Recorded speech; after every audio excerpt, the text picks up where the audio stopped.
Liam Sterling held a piece of paper worth $130 million. He felt nothing, or rather, he felt a cold, clarifying dread that settled in his stomach like a block of ice. It was Tuesday evening. He was sitting in his modest one-bedroom apartment, the city lights of a metropolis he helped design twinkling outside his window. The winning numbers, 14, 22, 38, 45, 51, and the Powerball, 9, were seared into his memory, a sequence of digits that had just irrevocably detonated his life. He hadn't celebrated, he hadn't shouted, he had simply folded the ticket, placed it inside a thick textbook on structural engineering, and sat down. He knew, with a certainty that was both terrifying and absolute, that this ticket was not a key to happiness. It was a scalpel, and it was about to reveal the precise nature of the disease that had been growing in his marriage for years. He thought of his wife, Isabel. Beautiful, ambitious, perpetually disappointed Isabel. He thought of her family, the Vances, whose approval he had chased like a dog chasing a car, never quite catching it, always ending up tasting exhaust fumes. They thought he was a failure, a dreamer, an architect with a portfolio full of beautiful, unbuilt things. They didn't know the truth. They didn't know about the quiet successes, the consulting firm he ran under a different name, the portfolio of investments that already made him a millionaire twice over. They saw only what he allowed them to see: the humble apartment, the second-hand car, the life of a man struggling to make his mark. And now, this lottery ticket, this grotesque $130 million spotlight, was about to illuminate everything. But before we dive into the wreckage, I want to say hello to everyone watching. Thank you for being here. This story is a heavy one, but I think it's a journey worth taking. If you enjoy seeing the mask fall away and the truth come to light, do me a favor and hit that like button. And if you're new here, consider subscribing for more stories about the moments that change everything. I'm always curious where you all are tuning in from, so drop your city or country in the comments below. It's amazing to see how far these stories travel. All right, let's get back to it. Liam had the ticket, he had the secret, and he had a plan. By Friday, everyone would know the truth, but first they had to prove they deserved to. The call to Isabel was practiced, calm. "Hey, Izzy, how was your day?" Her voice was clipped, distracted. "Fine, Liam, manic. You know how it is. I'm just about to head into a dinner with the board. What's up?" "No, nothing important. Just wanted to see if you were free for dinner on Friday. Your parents are expecting us, remember?" A sigh. The sound was so familiar it was practically a part of their marital vocabulary. It was the sigh of a woman burdened by the mediocrity of her husband. "Oh God, is that this Friday?" "Liam, I can't. I have the gallery opening. It's a huge networking opportunity." "Your mother was very specific," Liam said, his voice even. He stared at the textbook on his coffee table. Inside it lay a fortune that could buy the entire gallery she was so desperate to impress. She said it was important, family business. Another more exasperated sigh. Fine, I'll move things around. But we can't be late. Dad gets so agitated when you make him wait." The implication, as always, was that he, Liam, was the cause of all delays, all inconveniences. "I'll be on time, Isabel. I always am." "Try to wear the navy suit, the one I picked out, not your architect uniform," she said, the slight sneer in her voice painting a perfect picture of his usual attire. A well-tailored but simple black turtleneck and dark trousers. "I'll see you Friday," he said, and hung up before she could offer any more suggestions for his improvement. He sat in the silence of his apartment, a space Isabel had once called aggressively minimalist, but he called peaceful. Every object had a purpose. The clean lines of the furniture, the single, large, abstract painting on the wall, the shelves filled with books on philosophy and design. It was a reflection of his mind, orderly, intentional, and containing depths she had never bothered to explore. His phone buzzed. It was a text from his father-in-law, Richard Vance. Liam, need you to join me at the club tomorrow morning, 9 a.m., tea time. Have a business proposition for you to consider. A proposition. Liam knew Richard's propositions. They were always tests disguised as opportunities, designed to highlight Liam's perceived inadequacies. He typed back a simple, "See you then." The game was afoot. The pieces were moving on the board, just as he had anticipated. The lottery ticket was merely an accelerant. The fire had been smoldering for years. He thought back to their wedding day, 5 years ago. He had been a promising young architect then, with a major firm full of passion. He had loved Isabel for what he thought was her fire, her drive. He didn't realize she saw him not as a partner, but as a project, a fixer-upper, a man with good bones, whom she could renovate into someone worthy of the Vance name. The first sign of trouble came a year in. He'd presented her with the plans for their dream home, a beautiful, sustainable structure he'd poured his soul into. She glanced at the renderings, her perfectly lipstick mouth tightening. "It's quaint, Liam, but where would we host the annual charity gala? The dining room barely seats 12. He had tried to explain that the design was about connection, about living in harmony with the environment, not about showcasing status. She had patted his cheek. "That's sweet, but we live in the real world, darling." He'd left the big firm 2 years later to start his own practice, to focus on projects that mattered to him. To her, this was not an act of courage, but one of failure. He had given up. The invitations to her family's exclusive events slowed. The casual dismissals of his work became more frequent, more public. He became Isabel's artistic husband, a charming but ultimately irrelevant accessory. He had let them believe it. He had cultivated the persona of the struggling artist because it was a perfect shield. While they were pitying him, he was building an empire in the quiet. His consulting firm, operating under the name Ethelred Structures, had become the go-to for complex, high-stakes engineering solutions for some of the biggest developers in the country. He was the silent partner, the ghost in the machine who solved impossible problems for a very, very handsome fee. He had poured that money into smart, aggressive investments. His net worth was a secret he guarded more closely than his own heart. He had done it all for a future he thought he and Isabel would share. He had imagined the day he would reveal it all, presenting her with a life beyond her wildest dreams, a life built not on her father's money, but on his own merit. He thought it would finally earn him her respect. Now, holding the lottery ticket, he saw how naive that was. Respect wasn't something you could buy or reveal. It was either there or it wasn't. And for Isabel, it had never been there. The money wouldn't change that. It would only amplify her disdain. If he revealed his existing wealth, she would be furious he had hidden it. If he revealed the lottery winnings, she would see it as her ticket out, her reward for enduring him.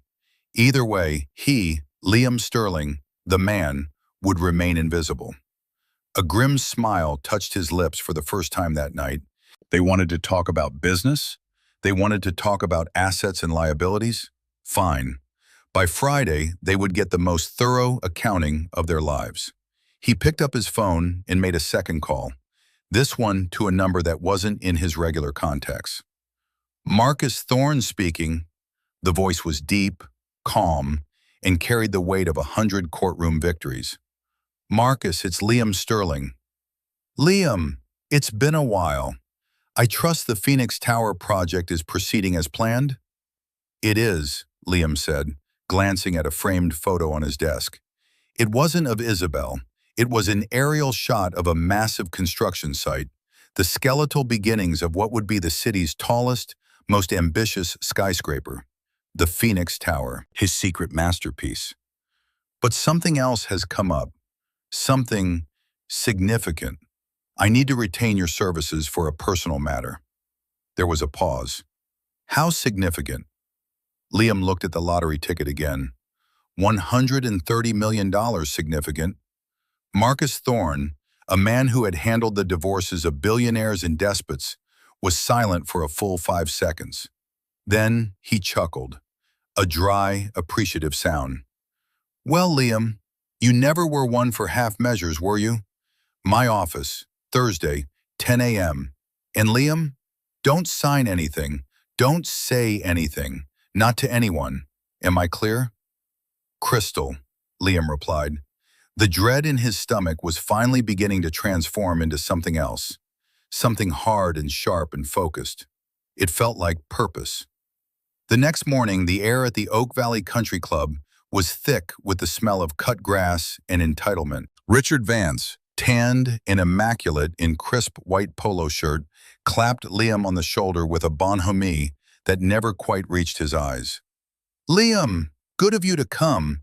Thought we could get a few holes in before the world gets in the way." "Richard," Liam said, his tone neutral. He was dressed in simple, functional golf attire that nonetheless looked understatedly expensive to the trained eye. Richard's eye was not trained for subtlety. It was trained for logos. They played the first few holes in a silence broken only by the thwack of the clubs and Richard's occasional grunt of satisfaction. Richard was a powerful but sloppy player, using brute force where precision was needed. Liam played a quiet, strategic game, his movements economical, his results consistent. It drove Richard mad. On the fifth hole, a long par 4 with a treacherous water hazard, Richard finally got to the point. "So," he began, lining up his shot, "Isabel tells me your little studio is still finding its feet." "We're selective about our projects," Liam said calmly, watching a hawk circle high above. Richard grunted, swinging his club with a force that sent a divot the size of a dinner plate flying through the air. The ball hooked violently and splashed into the lake. A string of curses followed. Liam stepped up to his ball. He didn't seem to aim so much as feel his way into the shot. A smooth, effortless swing sent the ball sailing in a perfect, high arc, landing it softly in the middle of the fairway, well past the hazard. Richard's face tightened. "Look, Liam, I'm going to be blunt. You're a smart guy. Too smart to be playing around in a sandbox. You're 35 years old. It's time to get serious about providing for my daughter." "I provide for her, Richard." "You provide a roof over her head in a shoebox apartment. She's a Vance. She's used to a certain standard of living, a standard you seem incapable or unwilling to meet." He leaned on his club, lowering his voice into a conspiratorial tone. "I have an opportunity for you. My firm just acquired a new commercial property division. We need project managers. It's not your creative work, I'll grant you. It's spreadsheets and budgets. But it's a steady paycheck, 6 figures, a real job, a chance to finally be a part of the family business." There it was, the offer. The chance to abandon his life's work to become a cog in the Vance machine. To manage budgets for the soulless glass boxes Richard's firm erected all over the city. It was the ultimate act of domestication. "I appreciate the offer, Richard," Liam said, his voice dangerously quiet. "But my path is my own." Richard's face flushed with anger. "Your path? Your path is leading you to a dead end, son, and you're dragging my daughter down with you. What happens when you have kids? How are you going to send them to the right schools? Get them into the right clubs? These things don't just happen. They require capital. They require status. Things you seem to have no interest in acquiring." "There are different kinds of capital, Richard," Liam said, his eyes distant, "and some are more valuable than others." "Oh, spare me the philosophical nonsense," Richard spat, his voice rising. Heads turned on the neighboring fairway. "This is the real world. It's about winners and losers, and right now, you're not looking much like a winner." He gestured dismissively at Liam. "I'm offering you a lifeline, a way to be a man for God's sake. Take it, for Isabel's sake, if not for your own." Liam met his father-in-law's furious gaze without flinching. Inside him, another small piece of the past crumbled into dust. The lingering, foolish hope that one day Richard might see him, might respect him for who he was, finally died. He had been a fool to ever seek the approval of a man who measured worth in dollars and square footage. "I'll consider your offer," Liam said, the words tasting like ash. It was the lie they needed to hear, the lie that would keep them comfortable and blind for another 48 hours. He then walked to his ball, took his stance, and with a swing of pure, fluid grace, landed his second shot 3 feet from the pin. He didn't need to look back to know that Richard Vance was staring at him, his face a mask of baffled fury. The small victory felt hollow. The real victory was yet to come. Thursday was a day of silent preparation. Liam spent the morning in the glass and steel offices of Marcus Thorne. The space was like its owner, imposing, precise, and leaving no room for ambiguity. Marcus, a tall man with silver hair and eyes that missed nothing, listened to Liam's story without interruption. He examined the lottery ticket, then the extensive financial statements Liam had brought with him. He saw the portfolio for the Aethelred consulting firm, the offshore accounts, the deed to the land under the Phoenix Tower. When Liam was finished, Marcus leaned back in his leather chair, steepling his fingers. He looked not at the lottery ticket, but at the financial statements. "The lottery win is theatrical," Marcus said, his voice a low rumble. "It's the kind of thing that makes headlines. But this," he tapped the thick binder detailing Liam's true net worth, "this is the weapon. The lottery is a fluke. This is the result of a decade of discipline, intelligence, and strategy. This is who you are." "She doesn't know any of it," Liam said. "None of them do." "And that is your leverage," Marcus stated. "They have built a narrative around you, the struggling artist. They have used it to justify their condescension, their disrespect. Your wife, I presume, has used it to justify her own choices." It wasn't a question. Liam nodded, his jaw tight. He hadn't told Marcus about Isabel's suspected affair, the late-night work meetings, the scent of a strange, expensive cologne on her clothes. He didn't have to. Marcus Thorne understood the architecture of betrayal. "So, what is the objective?" Marcus asked. "Do you want to reconcile? Do you want to teach them a lesson? Do you want to burn it all to the ground?" Liam thought for a long moment. He looked out the window at the city skyline, a jagged line of ambition in concrete. He had wanted to add something beautiful to that line, something that would last. He had wanted to build a life with Isabel on a foundation of love and mutual respect. But the ground was rotten. The foundation was a lie. "I want a divorce," Liam said, the words feeling solid, real. "I want to protect my assets, all of them, the ones I earned and the ones I won. I want to exit this marriage with the same dignity they tried so hard to strip from me." Marcus nodded slowly. "Dignity is an expensive commodity, Liam, but in this case, I believe you can afford it." For the next 2 hours they planned. Marcus and his team were a whirlwind of efficiency. Documents were drafted, strategies were formulated. A new corporation was formed to receive the lottery winnings, insulating it from any potential community property claims. A timeline was established. The dinner on Friday night at the Vance estate would be the stage. "They will expect you to be grateful, conciliatory," Marcus advised as Liam prepared to leave. "They will expect the man they think you are. Do not disappoint them. Let them play their parts to the very end. The deeper the hole they dig, the more complete your victory will be." Liam walked out of the law office and into the bustling afternoon. The city felt different. It no longer felt like a place he was trying to conquer. It felt like his. He had been living a double life for so long, hiding his strength, and now the two halves of himself were beginning to merge. The quiet, thoughtful architect and the ruthless, successful strategist. The lottery win hadn't made him powerful. It had simply given him permission to stop pretending he wasn't. That evening, he received another text from Isabel. "Just saw the seating chart for the gallery opening. I'm at the main table with the curator. It's all happening. So glad I'm not missing this for another one of your mom's casserole nights." Liam stared at the text. He realized she hadn't even registered that it was her mother's dinner, not his.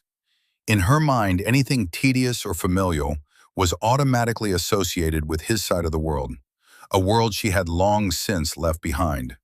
His own mother had passed away years ago, a fact Isabel occasionally forgot. He typed back, "That's wonderful, Izzy. I'm happy for you." And to his own surprise, he was. He was happy she was getting what she wanted, because he was about to get what he needed, the truth. Friday arrived, gray and overcast, the sky threatening a storm that mirrored the one brewing in Liam's soul. He spent the day in his apartment, not working, but meditating. He walked through the memories of his marriage, examining each one with the dispassionate eye of an inspector checking a building for structural faults. He remembered the small, constant cuts, the way she would introduce him at parties. "This is my husband, Liam. He's an architect," her tone inflecting the word architect with a hint of whimsy, as if he built things with Lego. He remembered the time he'd won a prestigious design award, and she'd complained that the ceremony was on the same night as her friend's birthday party. He remembered her face, a mask of polite boredom, whenever he tried to explain the intricate beauty of a cantilever or the poetry of a well-placed window. For years, he had absorbed these injuries, telling himself it was the price of admission for her love. He had believed her ambition was a part of her charm, not a weapon she would one day turn on him. The phone rang, shattering the quiet. It was an unknown number. He let it go to voicemail. A moment later, a notification popped up. He listened. The voice was Isabel's, but it was different. It was giddy, breathless, and not meant for him. "Oh my God, Julian, you won't believe it. I'm finally free.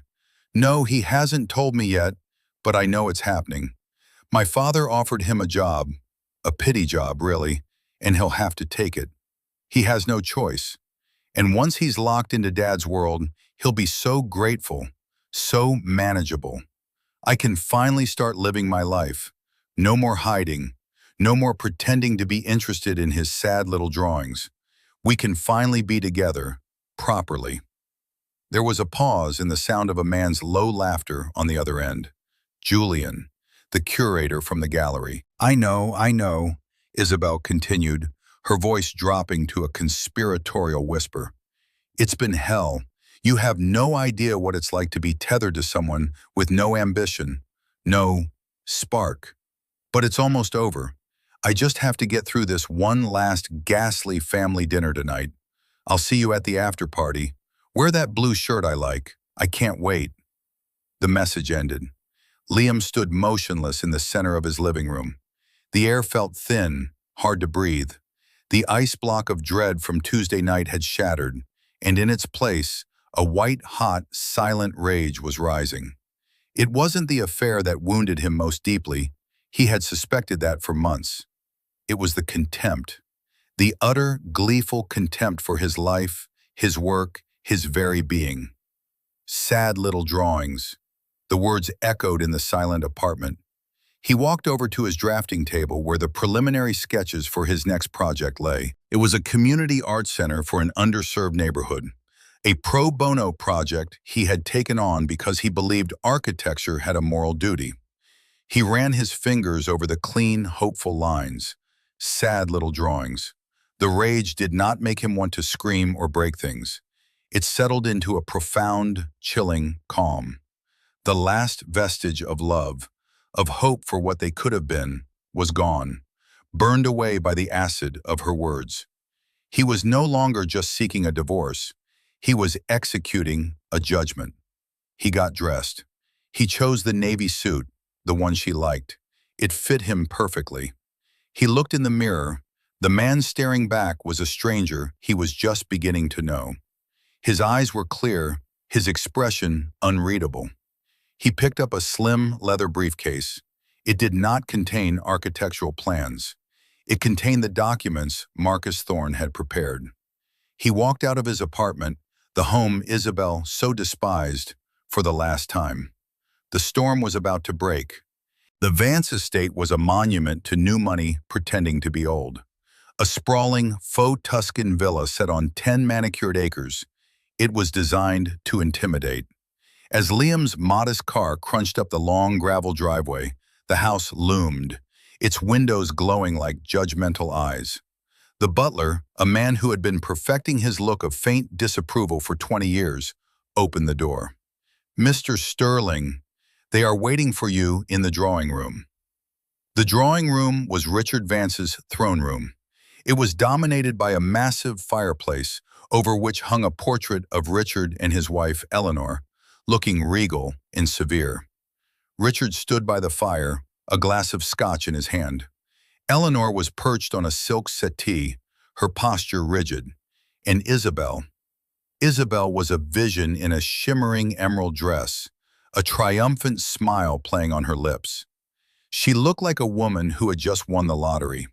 The irony was so thick, Liam could taste it. "Liam, you're here," Isabel said, gliding over to kiss the air beside his cheek. Her perfume was mixed with the faint, telltale scent of Julian's cologne. "You look nice. See, I told you that suit was a winner." "You look beautiful, Izzy," he said, his voice even. He met her eyes, and for a flicker of a second, her smile wavered. She saw something in his gaze she didn't recognize. But then the moment passed and her confidence returned. "Drink, Liam?" Richard boomed, gesturing to the bar. "You look like you could use one." "Thank you, Richard. I'm fine for now," Liam said, placing his leather briefcase on the floor beside an armchair. The four of them sat in a tense tableau, the air crackling with unspoken agendas. Eleanor was the first to speak, her voice thin and brittle. "Liam, Richard tells me he made you a very generous offer. We're all so hopeful you'll make the sensible choice. For Isabel's sake." "It's more than sensible. It's a lifeline," Richard added, swirling his scotch. "It's time to join the real world." Isabel placed her hand on Liam's arm. It felt cold. "Darling, we know your art is important to you, but we have to be practical. Think of the future, our future." She squeezed his arm, her eyes shining with false sincerity. This was her closing argument, the final push to get him to capitulate. Liam looked from her eager face to her father's smug one, to her mother's anxious one. The whole family, united in their mission to save him from himself, to mold him into a shape that fit their world. The performance was flawless. He almost felt a pang of admiration for their sheer, unblinking arrogance. He let the silence stretch, enjoying the flicker of uncertainty that began to creep into their expressions. "Actually," he began, his voice calm and measured, cutting through the tension like a knife.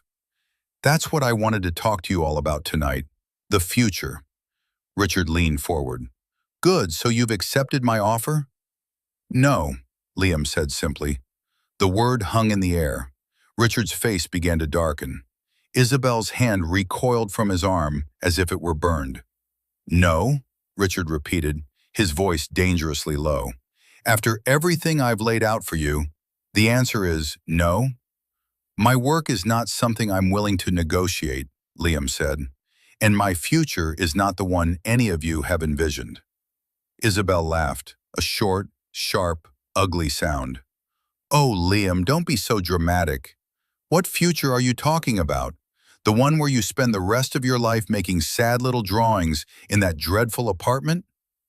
The moment the words left her mouth, she knew she had made a mistake. The phrase, meant for her lover's ears, had been spoken aloud in her husband's presence. A flicker of panic crossed her face. But Liam's expression didn't change. He simply absorbed the insult, filed it away. "My drawings, sad as they may seem to you, Isabel, are actually quite valuable," he said, his tone conversational. "In fact, the consulting work I do based on those drawings has allowed me to become a very wealthy man." A stunned silence fell over the room. Richard was the first to recover, letting out a short, incredulous laugh. "Wealthy? Son, you don't have the first clue what that word means." "I believe I do," Liam said. He reached down and opened his briefcase. He didn't pull out financial statements, not yet. He pulled out a single, glossy brochure and slid it onto the coffee table. The cover showed a stunning architectural rendering of a skyscraper. a twisting, elegant tower that seemed to defy gravity. The name on the bottom read, "The Phoenix Tower." Isabel glanced at it dismissively. "What's this? Another one of your fantasy projects?" "Not exactly," Liam said. "That's my current project. It's fully funded and has been under construction for 6 months. When it's complete, it will be the tallest residential building in the city." Richard picked up the brochure, his eyes narrowing. He recognized the logo of the developer on the back, one of his biggest competitors. "This is a halcyon project. What does this have to do with you?" "I designed it," Liam said, "and my firm, Aethelred Structures, handled the engineering. But more importantly," he paused, letting the weight of the moment build, "I am the sole private investor. I own 60% of it." The Scotch glass slipped from Richard's fingers, shattering on the marble hearth. No one moved. The sound echoed in the cavernous room. Eleanor stared, her mouth slightly agape. Isabel looked from the brochure to Liam's face, her own a mask of disbelief. "You're lying," she whispered. "This is some kind of sick joke." "I assure you it's no joke," Liam said. He pulled a second document from his briefcase, a certified statement of assets prepared by Marcus Thorne's firm, and placed it on the table. "My net worth prior to this Tuesday was approximately $48 million. Isabel's face went pale. The triumphant emerald of her dress suddenly seemed garish. "48?" she stammered. "But the apartment, the car, you told me the business was struggling." "I never said that," Liam corrected her gently. "I said I was selective. You heard what you wanted to hear. You saw what you wanted to see. You saw a failure because you needed me to be one. It made you feel superior." Richard, recovering from his shock, was now staring at Liam with a completely different expression. The condescension was gone, replaced by a frantic, calculating respect.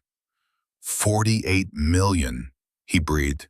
"My God, Liam, why didn't you say anything?" "Because I wanted to know if I was married to a woman who loved me, or to a woman who loved the idea of what I could provide for her," Liam said, his gaze locking onto Isabel's. "I spent 5 years waiting for a single sign of genuine respect.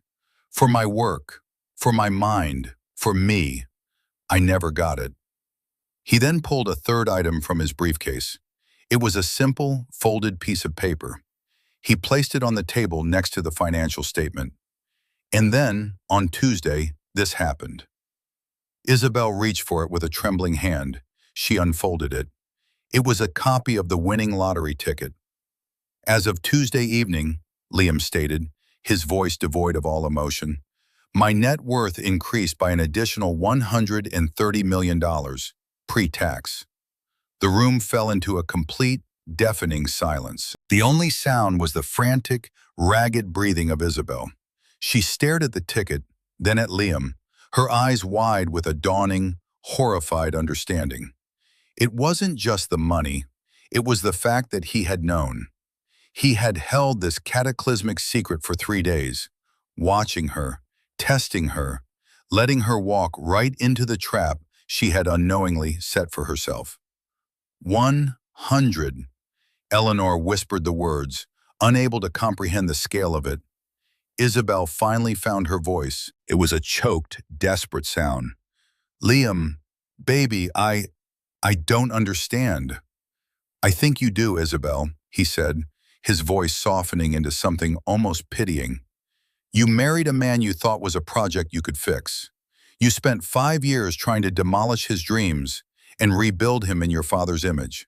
You complained about his sad little drawings to your lover, the curator, Julian, on the phone just last night, believing you were finally about to be free of the burden of being my wife." Every drop of color drained from Isabel's face. The mention of Julian's name, the quoting of her own secret, treacherous words, was the final, devastating blow. She looked as if he had physically struck her. "The foundation of this marriage is compromised, Isabel," Liam continued, adopting the language of his own profession. "It's built on contempt and deceit, and I'm no longer willing to live in a structure that's about to collapse. He stood up. The quiet, diminished man they had all patronized was gone. In his place stood a figure of immense, unassailable power. My lawyer, Marcus Thorne, will be in touch with your lawyer on Monday morning with the terms of our divorce, he said, his voice ringing with finality. All assets acquired prior to the marriage, including my company and its holdings, are of course mine. The lottery winnings have been placed in a trust that was established on Thursday, making them a non-marital asset. You will of course be treated fairly, according to the terms of our prenuptial agreement. The prenup, the one Richard had insisted on, to protect the Vance family fortune from the poor artist she was marrying. The irony was so potent it was almost comical. Richard finally snapped out of his stupor. Now hold on, son, let's not be hasty, he said, his voice taking on a desperate, pleading tone. This is just a misunderstanding, a lover's quarrel. We can work this out. There is nothing to work out, Liam said, turning his back on them. This isn't a negotiation, it's a demolition. He walked towards the door, leaving the shattered remnants of his marriage behind him in the opulent, ridiculous room. Liam, wait, Isabel cried, her voice breaking into a sob. She scrambled up, her emerald dress twisting around her legs, and ran after him. She grabbed his arm, her grip surprisingly strong. Please, don't do this. I love you. I've always loved you. He stopped in the grand foyer, under a crystal chandelier that seemed to mock her tears. He looked down at her hand on his arm, then into her desperate, tear-streaked face. No, Isabel, he said, his voice gentle but firm, like a doctor delivering a terminal diagnosis. You don't love me. You love what I have. And you just found out you have no idea what that is. He gently removed her hand from his arm, turned, and walked out the front door into the cool night air. The storm had broken. A soft rain was falling, washing the world clean. He didn't look back.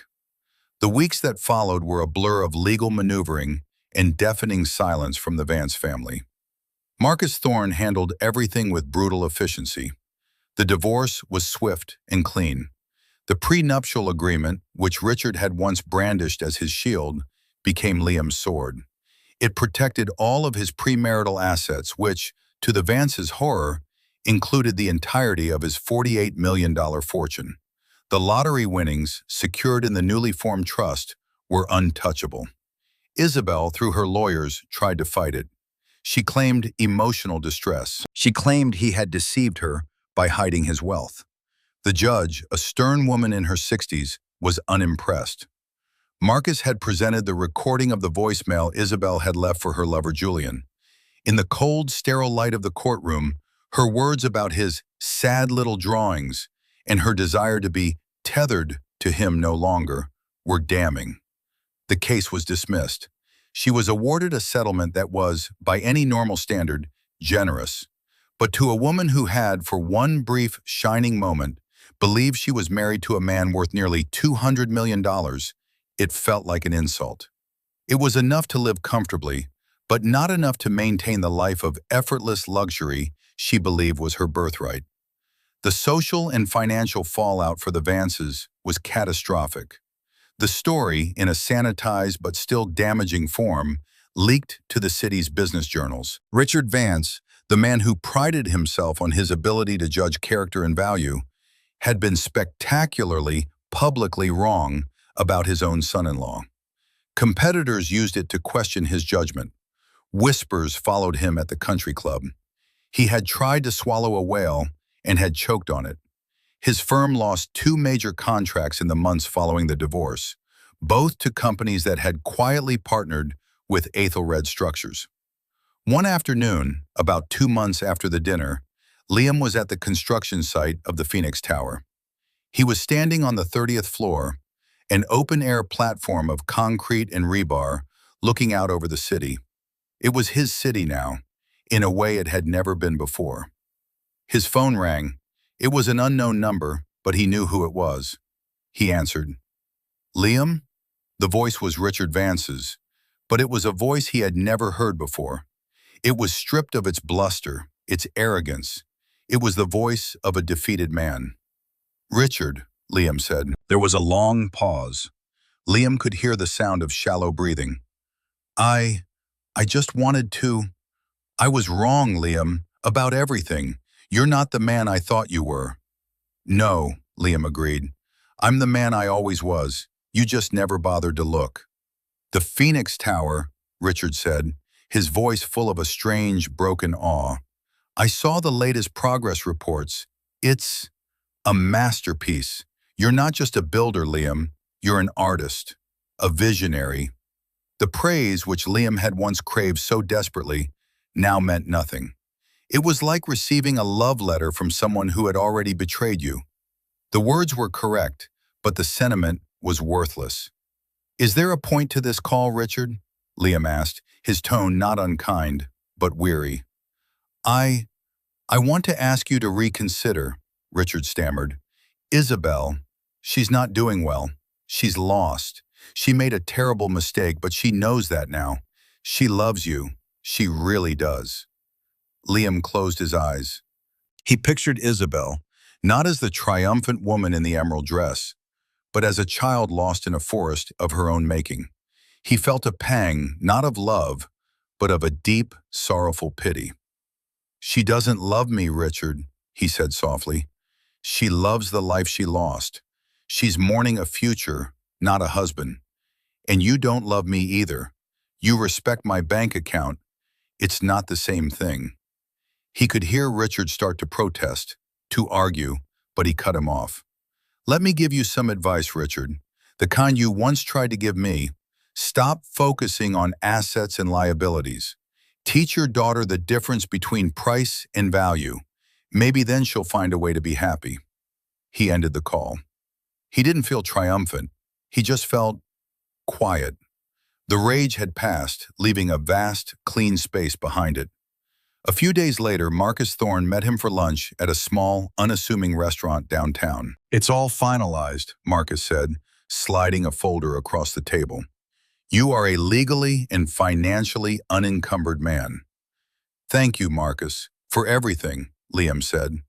"I should be thanking you," the lawyer replied with a rare smile. "It's not often one gets to witness such a perfect confluence of strategy, timing, and poetic justice. Most of my clients just want to burn everything down. You wanted to build something new." "I'm an architect," Liam said. "It's what I do." "So what now?" Marcus asked, his sharp eyes studying Liam. "You have more money than you could spend in 10 lifetimes. You have a skyscraper that will change the city's skyline. What do you build next?" Liam thought for a moment. He thought of the quiet satisfaction of his work, the joy of solving a complex problem, the beauty of a line on a page becoming a real, tangible space that people could live in. He thought of the community art center he was designing, the sad little drawing that would one day be filled with music and laughter. "A life," Liam said simply, "a life with a better foundation." He spent the next year pouring himself into his work. The Phoenix Tower was completed, a gleaming testament to his vision, hailed as an architectural marvel. He used a significant portion of the lottery winnings to establish a foundation dedicated to funding public arts and sustainable urban design, naming it after his late mother. He traveled, he read, he reconnected with old friends he had drifted away from during his marriage. He learned to live as one person, not two. The quiet architect and the successful businessman were no longer separate entities. He was simply Liam Sterling, a man who loved to build beautiful things and who happened to be very, very good at it. One crisp autumn afternoon, he was at the opening of the community arts center he had designed. The building was alive, filled with families and children, the sound of a student orchestra tuning up in the main hall. It was everything he had hoped it would be. A woman approached him, holding 2 cups of punch. She was the director of the center, a woman named Dr. Alana Reed, whose passion and intelligence had been instrumental in getting the project off the ground. "I thought the chief architect might be thirsty," she said, her smile warm and genuine. "Thank you, Alana," he said, taking the cup. "It's beautiful, Liam," she said, her gaze sweeping across the bustling atrium. "You didn't just build a building, you built a home for this community." He looked at the light in her eyes as she talked about her work, her passion for the people she served. It was a light he recognized. It was the same light he felt when he looked at a set of blueprints. It was the light of purpose. "I had good material to work with," he said. They stood in comfortable silence for a moment, watching the life of the building unfold around them. There was no pretense, no agenda, just two people who had worked together to create something good, sharing a moment of quiet satisfaction. He realized then that true wealth wasn't in a bank account or a lottery ticket. It wasn't in a skyscraper or a stock portfolio. It was in this. It was in the quiet integrity of a life well lived. It was in building things that last, whether they were made of steel and glass or of trust and mutual respect. The Vances had taught him a brutal but valuable lesson. Some people are so dazzled by the price tag that they can never see the value of what is right in front of them. He had almost become one of them, chasing the approval of people who were fundamentally bankrupt in the ways that truly mattered. The lottery ticket hadn't made him rich. It had made him free. Free to tear down the flawed structure of his old life and to start building a new one on a foundation that was strong, true, and entirely his own. And as he stood there, in the heart of a building born from one of his sad little drawings, he felt a sense of peace that no amount of money could ever buy. He was finally home. And so the story of Liam Sterling comes to a close. It's a powerful reminder that our true worth is never determined by someone else's valuation of us. It's built quietly and patiently through our own integrity, our own passion, and our own refusal to be anything less than who we are. What do you all think? Was Liam's response justified, or was it too cold? It's a complex question, and I'd love to read your thoughts in the comments below. What would you have done in his situation? Thank you again for joining me on this journey. If this story resonated with you, please give it a like and share it with someone who might need to hear it. And don't forget to subscribe and hit that notification bell so you don't miss the next story. Until then, remember to build your life on a foundation of your own making.